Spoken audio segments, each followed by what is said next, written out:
Julia Lee at Bell Direct to wrap today's market action. And Julia, good gains, all those slightly off intra-session highs.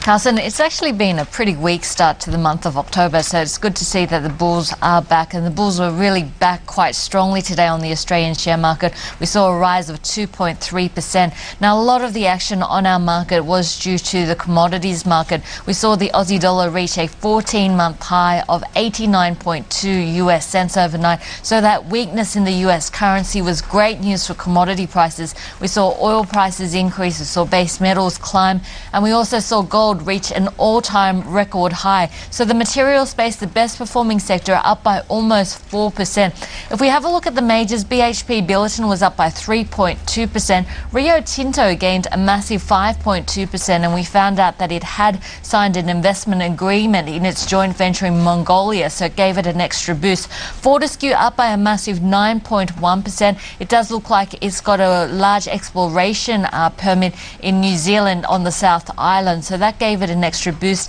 And of course, the gold miners shooting the lights out today. We saw Newcrest up by almost 7%. The property sector also doing well, up by 3.1%. GPT, a good performer, they're up by 6.1%. And it does look like investors were moving from the defensives back into some of the higher risk areas. So the healthcare sector did suffer today, down by 0.1%, but altogether a great day for the Australian market and some good volumes going through as well. It's interesting if you look ahead to tonight on Wall Street. Alcoa coming out with Q3 earnings, and the sentiment in the option market ahead of those earnings is actually quite positive. What do you make of the likely result? There has been a bit of action in the options market, so a lot more people buying in calls rather than puts. So the number of calls bought has gone up a fair deal, and it does look like Credit Suisse is recommending a strategy of buying calls before the result because it thinks that Alcoa's share price is going to rally. Now, this is an important one because it's the first one off the ranks in terms of the Dow components. We are expecting to see the fourth straight quarterly loss in these numbers, though. In the second quarter, we saw a loss per share of 47 cents per share.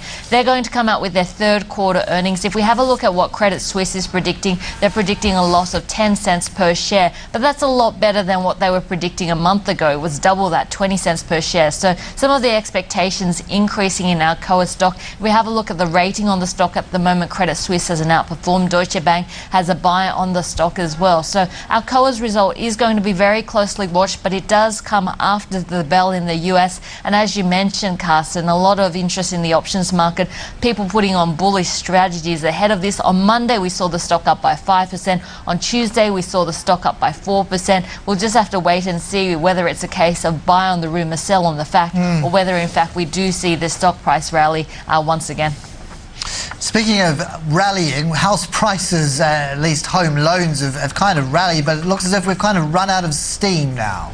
We have seen home loans really lose a little bit of momentum in August, so a drop of 0.6%. So it does look like investors have been upping their activity while first home buyers have been decreasing their activity. In fact, if we have a look at the share of home loans, first home buyers only made up 24.7%. So that's down from 28.5%, which was the high that we saw in May. And of course, we have seen a scaling back of the first home buyers grant. So if we have a look from the 1st of October, the first home buyers grant for established homes is now 10,500, and for new homes is 14,000. So the numbers coming out there, if we have a look at the Australian dollar today, it has been performing quite well. We did see a little bit of profit taking coming in towards the beginning of the session, but after lunchtime, once again, we've seen a climb in the Aussie dollar. So the Aussie dollar faring pretty well at about 89 US cents at the moment.